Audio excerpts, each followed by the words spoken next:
Greetings, Commanders. Rocket here, back with another Watch Around video for y'all enjoyment. Today we're talking Beginner's Guide to Glory, Artifact Development. Going to be going into key artifacts that you'll get earlier on in the game. Some of them are great right until end game. Others you're going to be replacing them with mythic artifacts or exclusive artifacts once you get them. Okay. We'll be going over what artifact and what hero early on is best, as well as where to get the mithril and everything you need to upgrade the artifacts, should you so choose it.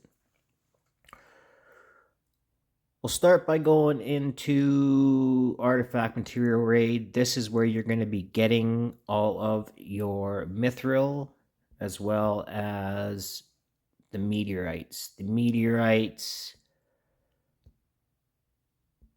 on lower ages or lower stages, you get lower levels of meteorites. Basically, I skipped one. That's funny.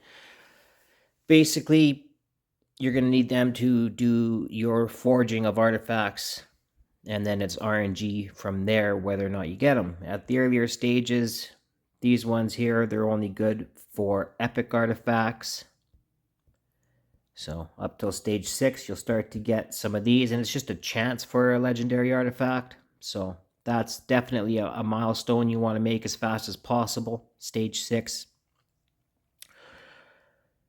And then stage 13 is where you start to get the flawless meteorites, which is for forging the mythic artifacts. Okay, so that'll be another point that you want to advance to as quickly as you can. It's going to take you a while.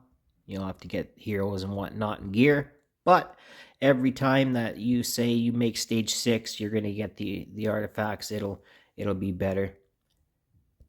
Artifacts at the beginning of the game, they can be great, but you don't really shine until the end of the game because they build upon your total stats. But nonetheless, they are key, especially some of the mechanics of the artifacts themselves. So, on my opinion, so you can get all kinds of exclusives and whatnot, and you'll get there. And then once you get the heroes, you level them up and equip them to the heroes. But for all intents and purposes, this is a beginner's guide. We're just going to be talking about the legendaries and the epic artifacts. So, a must-have, Idril's Gaze. Okay, dealing crit damage. The only thing is you need to have crit rate in order to run this, so keep that in mind. But you're going to ignore 40% of the target's defense and magic res for 3 seconds. This is for the Piercer class, okay? So this is great right until endgame. I equip it on AoE, like Maul, stuff like that, and it works very well. Very well. This Crest of Thunder will be replaced by a mythic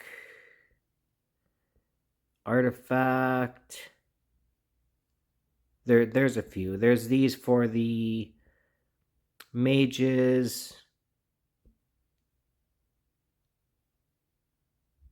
And I believe...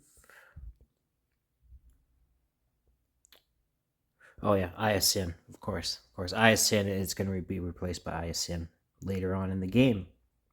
But if you have any kind of AoE fighters, this is going to be what you want to invest in. Level rate up, get that 20% AoE damage increase. You can run this on Zerberus or Aatrox. Aatrox is a good one, right? The Tumultuous Horn is an amazing piece for a healer. I run it on my Leia all the time.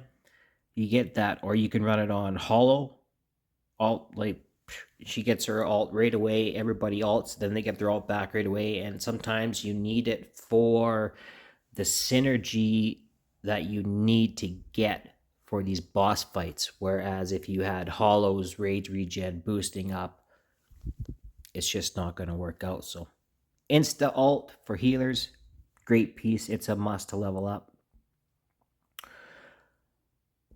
Watchguard's Ambition. This is a great artifact right until endgame. I mean, max HP plus 20%. There's really not anything else other than Unshaken Will that gives it to you. But for a legendary, this is great for your defenders. Sometimes you need that just little bit of extra HP, and this will get you there. Get Watchguard's Unity, level it up. You'll be fine. One of the most underappreciated artifacts in game, in my opinion. Okay, now it's nice to have a good attack speed roll on it, a little bit of augments, but you can use it on any marksman that has a fast attack speed. So you can use it on your Idril, but mostly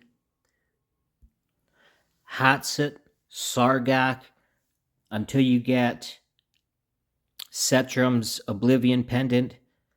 This basically lets you run, you can run a double crit damage piece, because every 5 attacks,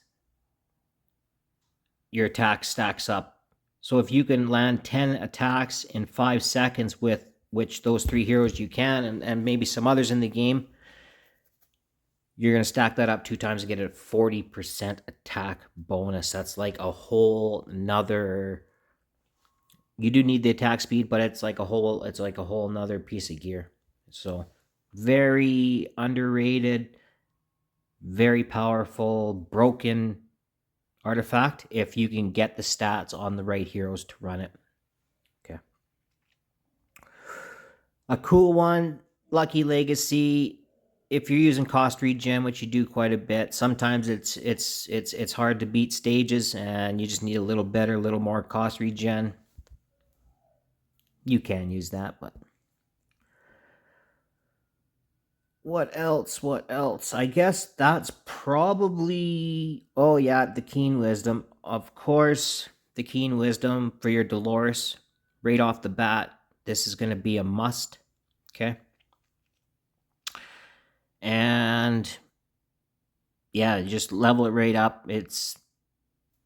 Once you get it augmented late game, end game, it's still better for Dolores or anybody that you're trying to up their attack.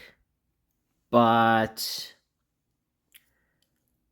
yeah, pretty much a Dolores piece. If you get Dial, you're not going to be using Dolores so much, but it's a great piece. We'll go into the Forge a little bit. I don't really have many smaller ones, but this is what it looks like. They added option here where you can forge 6 at a time.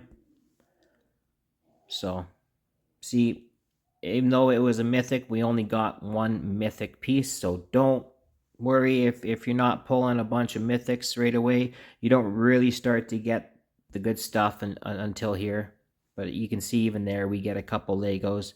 And the exclusive is the big one. Ooh, nice. So that's what it looks like. That's where you get them. Those are the beginner artifacts.